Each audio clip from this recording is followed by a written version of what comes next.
But I think we both know what men are like. Meet again.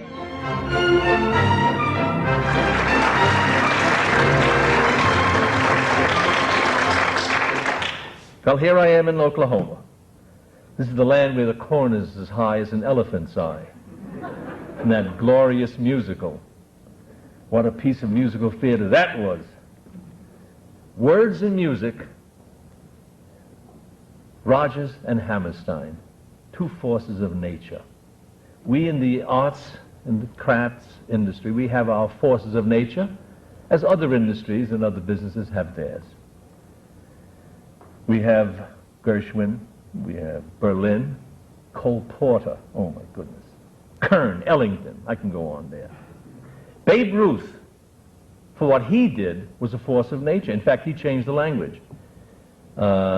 We've all heard this. It was a Ruthian accomplishment, a Ruthian attempt. And that all stems from Babe Ruth, meaning something bigger and better and above.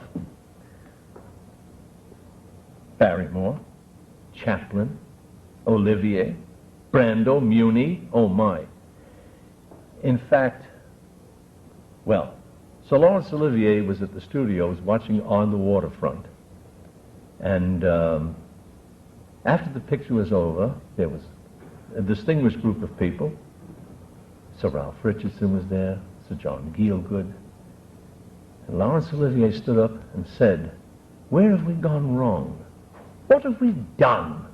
Must we go back to school to learn our craft all over again?" That was the impact that Marlon Brando had on the English aristocracy of film. Quite a fellow. Judy, Ella, Bing, Frank, Nat. I don't have to tell you the last names. Forces of nature, each and every one. When Barbra Streisand walks out on the stage, electric, magic, a force of nature. What makes a force of nature? People who bring greatness rather effortlessly, or so it seems, and they stand the one thing that makes them forces of nature, the test of time. They bring it decade after decade after decade. Those are forces of nature.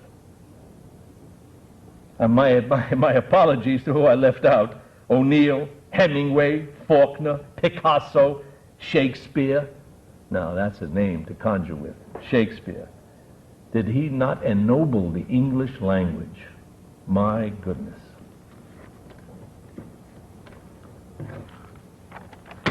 Speaking of names, I would like now at this time to give you the name of a force of nature of the highest order.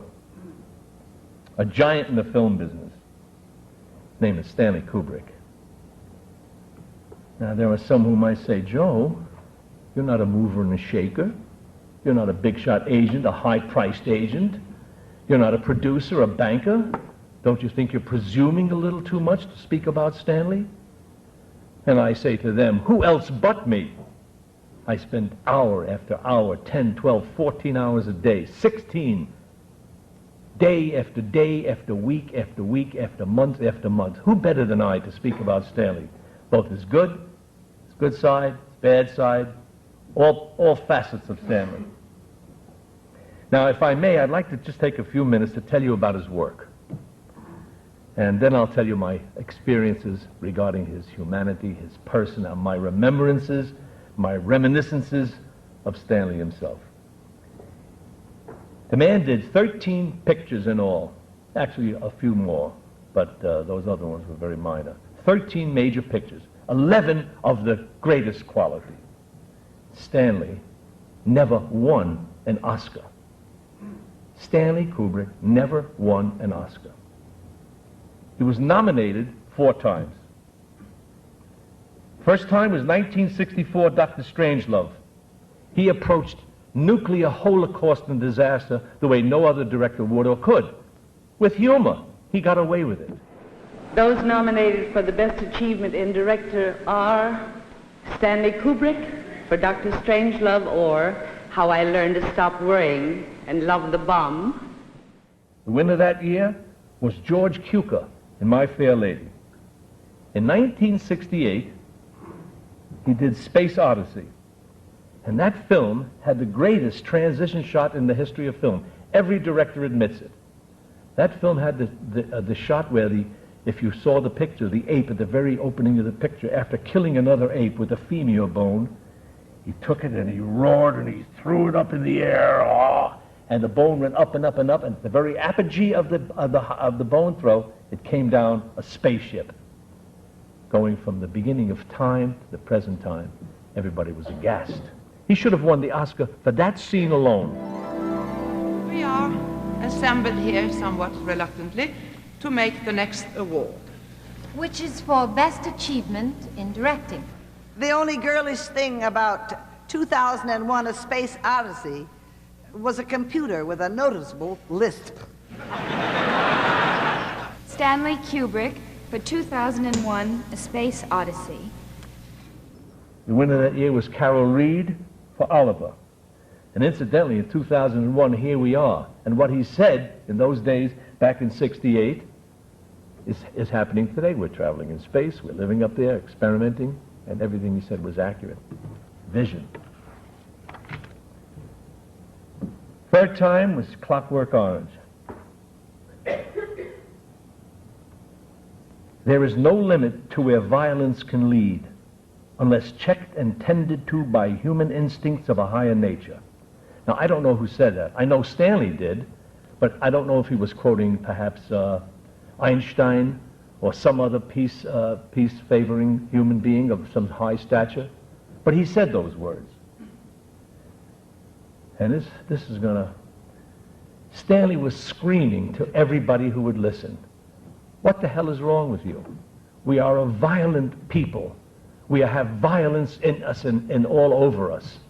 Can't you see? I'm going to tell you what the future looks like. Take a look at this picture, and you'll see what 19s or whatever it is in the future will look like. He made that picture in 1971. And ever since that picture was made, there's been a direct, unbroken line of violence from Clockwork Orange to the Murrah Building, unfortunately, who you are too all familiar with, from Clockwork Orange to the Murrah Building, Columbine High School, and the two high schools in Southern California, and dozens of murders and killings in smaller ways. And he warned human beings about violence. Nobody listened. Those men nominated this year for the Best Achievement in Directing: Stanley Kubrick for A Clockwork Orange, a Hawks Films Limited production, Warner Brothers. The winner that year was Bill Friedkin for French Connection. The fourth time he was nominated was 1975. Barry Lyndon. You take any frame of Barry Lyndon, blow it up, put it on the wall, and you have an artistic masterpiece. And he invented with Bausch and Lomb, the lens makers, a specific lens that would be able to photograph the banquet scene with the only source of light being candles. First time that was ever done. Magnificent. Those nominated for Best Achievement in Directing are Stanley Kubrick for Barry Lyndon. The winner that year was Milos Forman for One Flew Over the Cuckoo's Nest. Every one of the four films had one thing in common. Dr. Strangelove, 2001, Clockwork Orange, and Barry Lyndon had one thing in common: uncommon uniqueness. Each was a different subject. Each was filmed differently. Each had a unique way of photography and style. Absolute range unknown to other directors. In Hollywood, if a director does Hitchcock did his thing, his Psychos, Vertigo, and all those. Stanley did different things, different areas, different times, different places in history, and he carried it off remarkably. Now, how about the time Stanley was not nominated? 1957, Paths of Glory. David Lean won for Bridge on the River Kwai. 1960, Spartacus. Billy Wilder won for The Apartment. 1962, Lolita. David Lean won it for Lawrence of Arabia. 1980, The Shining. Robert Redford won it for Ordinary People. 1987, Full Metal Jacket. Bernardo Bertolucci won it for The Last Emperor. It just seems to me that some room at the Oscar Hotel should have been found for at least one or two of his works. Now, how great was Stanley Kubrick? Oh my. Federico Fellini was very ill, and he wrote Stanley a letter. Dear Mr. Kubrick, so-and-so, and his work and all that, at the very bottom, my dear Mr. Kubrick, you are the one. And he died a few months after that. He passed away and moved forward. Francis Ford Coppola, with Godfather, my goodness, the world was at his feet. And he says, wait a second, I'm not a success. I'll be a success when I get Stanley Kubrick's contract. George Lucas, Star Wars, was there ever a bigger picture? And one day he was in an interview with 9,000 cameras, 74,000 reporters, and he says, I didn't do anything. All I did was walk through the door that Stanley Kubrick opened in 2001. Winston Churchill, the Winston Churchill, came out of a filming of Paths of Glory. And he's one of the 2 or 3 greatest films I have ever seen in my life. Winston Churchill. I have reviews here. Steven Spielberg reverently called him the Grand Master of filmmaking. Reviews from The Killing in the Time magazine. I have reviews from Pauline Kael about his humorous pictures. I'd like to give just one review. Peter Cowie is a British author. And many of his articles are about American directors, English directors, the styles they both have. And he wrote this. He says, Paths of Glory is the most uncompromising anti-war film ever made. And that includes All Quiet on the Western Front. And in fact, my personal opinion, I think Stanley was at his maximum with that imagination at that time. Why no Oscar? Why no Oscar for Stanley Kubrick? I'll tell you why. I'm going to get in trouble, and I don't give a damn.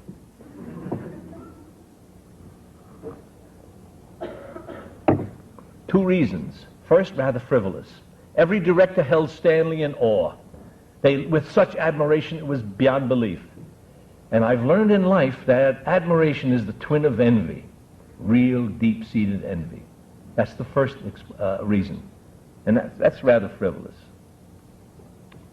Here's the real reason. 2 directors told me this. Joe, you were born in New York. Stanley was born in New York. You're Americans. He goes to England, and he makes pictures that cost 60 million, 80 million, 90 million every 4 or 5 years. That money could be better spent here. It would be better for you actors. It would be better for the crews, the cast, everybody, the labs, all of Southern California spend that kind of money. When is the last time, Joe, that you saw a British company come over here and spend the equivalent of 80 or 90 million dollars? And as long as I have anything to say about it, we're never going to give them one. Period. Well, ladies and gentlemen, truth to tell, it makes a little bit of sense. As an American, certainly you should look after Americans, the American industry, and be part of it, which he is. I says, wait a second. You know, you're taking into consideration the economic portion of it. And that's all well and good, and you make a good point, and there is something to be said for that. I want to know, what about the artistic consideration? He says, Joe, what the hell is wrong with you? There is no consideration other than economic. Again, if I have anything to say, which I do, we're never going to give him one. That was cold. I took that away, thought about it. That was ice cold. The Directors Guild, incidentally, gave him the Directors Guild Award. He's been given awards from every country in the world, the best and the highest. Okay. 6 months later, a year later, I don't remember, don't remember which, a director, little guy, swell fellow, television man, he says, Joe, forget it. Forget it. He's in England. Ain't going to get anything here. Forget it. Just as nicely as that, but I got the message. Now, not only was that cold, but what got my ire up, no Oscar, but they also vilified him. He was called quirky, reclusive, fiercely idiosyncratic, imperious as Hitchcock, dark personal vision. His films reflect his own terror, too remote, too cold. Well, damn it, let's just see the type of human being that Stanley Kubrick was.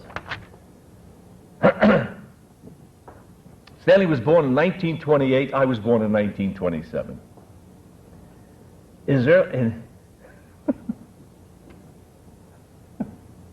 You're not going to believe this. In his early teens,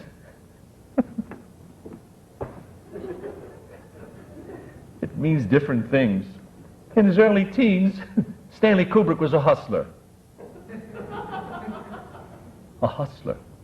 The word hustler today means different things than it did 60 plus years ago. Hustler then meant try to make a few pennies, you know, as street kids as we were. I would deliver packages for old ladies who didn't want to carry 2 or 3 blocks from the corner grocery store. There was no markets, supermarkets then.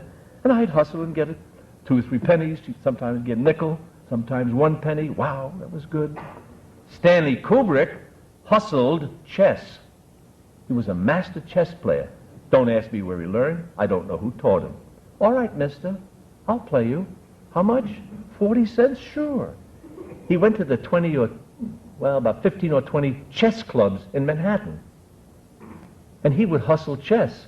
Here is this little dark-eyed, tousled-haired, crumbly, sloppy-looking kid. He didn't shave. 13, 14, or 15. Oh, 40 cents? All right, mister. Sure. And he beat everybody. All the time. One day he told me with no braggadocio, he says, you know something, Joe? I could have been world class. I could have been with Bobby Fischer, Spassky, all of the chess players. But I realized that to be in that level with those kind of chess players, I would have had to devote 15 to 20 years of my life all day with chess. And I said, forget it. I like to go to the movies too much.